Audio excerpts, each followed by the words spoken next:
बहुत बार ये क्वेश्चन मेरे पास जरूर आता है कि जो गार्ड डॉग होते हैं like rottweiler, German shepherd, doberman, इनको सोशलाइज कैसे करें। क्योंकि कई कई बार देखा जाता है, सुनने में आता है कि जैसे रॉटवाइलर जैसी डॉग ब्रीड है, जो चोर होते हैं उन तक को भी चुरा के ले जाते हैं, वो इतने ज़्यादा फ्रेंडली हो जाते हैं रॉटवाइलर।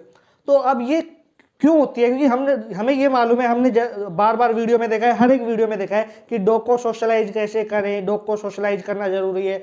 तो सोशलाइज करें कैसे आखिरकार कि वो गार्ड भी बना रहे और सोशल भी रहे, तो उसके बारे में हम डिटेल में बात करते हैं।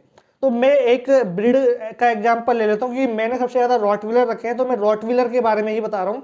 लेकिन ऐसा नहीं है कि ये सिर्फ रॉटविलर के लिए, जितने भी गार्ड डॉग हैं, गार्ड डॉग मतलब गार्ड डॉग, आप उसमें फाइटिंग डॉग या फैमिली डॉग मत लाइए, केवल गार्ड डॉग जैसे Rottweiler, German shepherd, Doberman, boxer, Belgian Malinois, इस टाइप के डॉग की मैं बात कर रहा हूँ।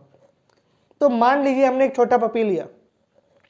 अब वो छोटा पपी जो है रॉटविलर का, वो सबसे फ्रेंडली हो जाता है। अगर हम उसको कराना चाहें तो सबसे मिलाएं तो सबको जानेगा, सबको पहचानेगा, ठीक है। फिर बाद में बड़ा होने पे किसी पे एग्रेशन शो नहीं करेगा। ये होता है सोशलाइजेशन, ठीक है। जब हम हर एक पर्सन से मिलाएंगे तो फिर वो इतना ज़्यादा सोशल होता चला जाएगा कि उसको समझ में आएगा कि मुझे किसी पे अटैक नहीं करना। हम गलती ये कर देते हैं, केवल और केवल सोशलाइज करते हैं। अगर आप केवल और केवल सोशलाइज करोगे तो उसका नेचर ऑटोमेटिक फ्रेंडली हो जाएगा, फिर उसको मालूम ही नहीं पड़ेगा कि प्रोटेक्ट किससे करना है, ठीक है, और कैसे करना है।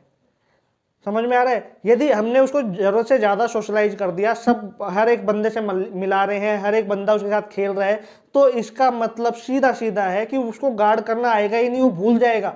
जैसा आप एक पपी को बचपन से सिखाते हो, बड़ा होके वो वैसा ही बनता है, ठीक है। अब बात करते हैं कि किस तरीके से सोशलाइज किया जाए। तो सबसे पहले तो जब तक आपके पपी के सारे वैक्सीन पूरे नहीं हो जाते, और मैं तो ये कहूँगा, मेरा पर्सनल ओपिनियन ये है कि जब तक आपका जो पपी है वो 5th मंथ का नहीं हो जाता, तब तक लोगों से ना मिलाएं तो ज़्यादा बेटर है। क्योंकि कोई पता नहीं है कि कोई भी पर्सन कहाँ से आ रहा है, ठीक है। कहीं किसी स्ट्रीट डॉग के पार्वो हुआ हो, या कहीं से कोई पार्वो इन्फेक्शन हो जो उसे पैरों में लग के आ जाए। और डॉग क्या करते हैं कि पैरों के अंदर जाते हैं, ठीक है। तो खाली डॉग अगर स्मेल भी कर लेगा ना किसी के ऐसी पैरों को जिसमें पार्वो के इन्फेक्शन हो, तो डॉग को पार्वो होने के चांस बन जाते हैं। इसलिए एक तो प्रॉपर वैक्सीन करवा लेना, फिर कोशिश करना 4 या 5 महीने तक उसको ना मिलाए तो बेस्ट है। आप भी यदि बाहर से आते हैं तो जो अपनी चप्पल है या जो आपने शूज पहन रखे हैं वो चेंज करके, फिर जो घर के जो शूज हैं, घर की जो चप्पल है वही पहन के डॉग के पास जाइए। सोशलाइजेशन क्या होता है कि जब हम उसको डॉग को पार्क में ले जाते हैं, पहली बात आप अंडरलाइन कर लीजिए इस बात को कि जब आप डॉग को पार्क में ले जा रहे हो तो उसके मुंह पे जाली लगा के जरूर ले जाइए, बचपन से। बड़ा होने के बाद आप सोचोगे लगा देंगे तो वो नहीं कंफर्टेबल होगा, ठीक है, वो लगने नहीं देगा। इसलिए यदि बचपन से आप उसको कोशिश करोगे जाली लगा के ले जाने की तो बहुत ही बेस्ट रहता है। उससे 2 बेनिफिट होते हैं। पहला बेनिफिट ये है, जब डॉग बड़ा हो जाता है तो किसी पे बेवजह अटैक नहीं कर सकता। दूसरा बेनिफिट ये है, जो हम रोड पे चल रहे हैं, ठीक है, कहीं गंदगी पड़ी है या कुछ ऐसा है जो डॉग को स्मेल भी नहीं करना चाहिए, तो डॉग उसको पास जाके मुंह नहीं मारेगा।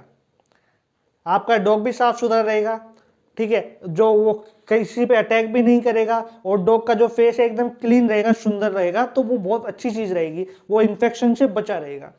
तो आप जब डॉग को पार्क में ले जा रहे हो तो जाली लगा के ले जाइए। यहां तक आपको समझ में आ गया होगा। दूसरी बात है, हम डॉग को मिलाते हैं तो जिस पर्सन से मिला रहे हैं उससे आप इतना ही बोलिए कि आप डॉग को हाथ लगा लीजिए, कोई दिक्कत नहीं है।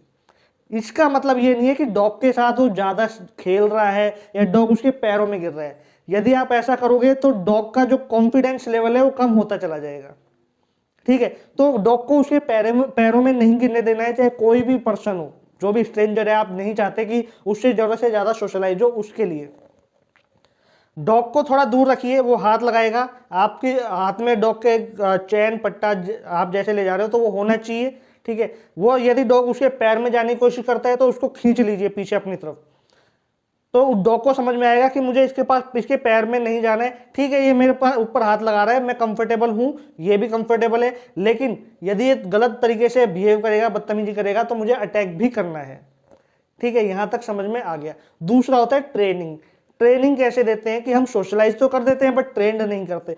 हम देखते हैं यूरोप में या फॉरेन जो कंट्रियां होती हैं वहां पे एग्रेसिव से एग्रेसिव डॉग, चाहे केन कोर्सो हो या फिर डॉग अर्जेंटिनो, उनको लोग मॉल के अंदर ले जाते हैं, ठीक है। और जितने भी जो पब्लिक है उस पर हाथ फेरती है और डॉग आराम से बैठा रहता है।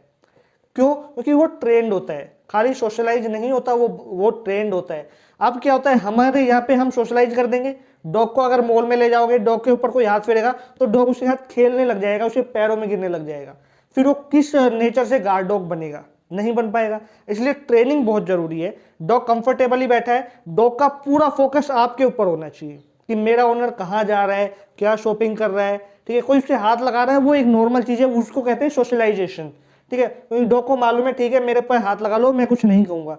लेकिन ट्रेनिंग देते टाइम डॉग को ये समझ में आएगा कि मुझे मेरे ओनर को कैसे प्रोटेक्ट करना है। तो प्रोटेक्शन ट्रेनिंग जरूर देना बहुत ही कंपल्सरी हो जाती है, ठीक है। प्रोटेक्शन ट्रेनिंग में सबसे पहले जो कमांड आती है वो है स्टॉप की। अटैकिंग कमांड तो आप कभी भी सिखा दोगे, स्टॉप करना बहुत जरूरी है, क्योंकि ये जो गार्ड डॉग है, रॉटविलर जैसी डॉग ब्रीड, यदि किसी पे अटैक कर दे तो नहीं होता इजी किसी का बच पाना। इसलिए उसको स्टॉप करना बहुत जरूरी है, सिखाना कि आपने अटैकिंग बोला, वो जाएगा अटैक करेगा, और एकदम से आपको सडनली मालूम पड़ा कि वो जिसपे आपने अटैक करने के लिए भेजा है वो गलत पर्सन है, उस पर अटैक नहीं करवाना, तो आप तुरंत स्टॉप बोल सकते हो, तो डॉग वहीं की वहीं रुक जाएगा। तो ये ट्रेनिंग देना बहुत जरूरी है। अब ये ट्रेनिंग कैसे दोगे? ये आप आपके फ्रेंड सर्किल में कोई आपका फ्रेंड है वो आएगा, उसके साथ आपको मिलकर ट्रेनिंग देनी है। इसके बारे में भी जानना है तो इसके बारे में भी डिटेल में सीरीज वाइज वीडियो आ जाएगी, ठीक है। अब सोशलाइजेशन हो गई, ट्रेनिंग हो गई। हम लोगों की सबसे बड़ी गलती होती है कि हम केवल सोशलाइज करते हैं, इस कारण डॉग या तो ज्यादा फ्रेंडली हो जाएगा, या जो लोग बाग हैं उनके पैरों में गिरेगा, तो उसका जो नेचर है, उसका करेक्टर है, वो एकदम खत्म हो जाता है। तो घर के अंदर आप सबसे सोशलाइज कर सकते हो, उसमें कोई दिक्कत नहीं है कि एक टाइम आप एनी टाइम तो अपने डॉग के पास नहीं रहोगे, एक टाइम आप बाहर भी हो तो आपकी फैमिली मेंबर्स आपके डॉग को आराम से रख सके और आपका डॉग भी उनकी बात माने। लेकिन जो आपका फ्रेंड सर्किल है, जो स्ट्रेंजर्स हैं, उनके साथ आप इतना ही सोशल कीजिए कि वो प्यार कर सके, हाथ लगा सके, ना कि डॉग उसके पैर में गिरे। उसके बाद आप उसको ट्रेंड कीजिए ताकि वो आपको प्रोटेक्ट करे। तो ये चीजें थी, डॉग को सोशलाइज करना और ट्रेंड करना, जिससे वो जरूरत से ज्यादा फ्रेंडली भी नहीं होगा और एग्रेसिव भी नहीं होगा। और कोई डाउट आता है, कोई कंफ्यूजन आता है आपके दिमाग में, तो आप मुझसे पूछ सकते हैं। और इस वीडियो को ज्यादा से ज्यादा शेयर कीजिए और बने रहिए इस चैनल पे।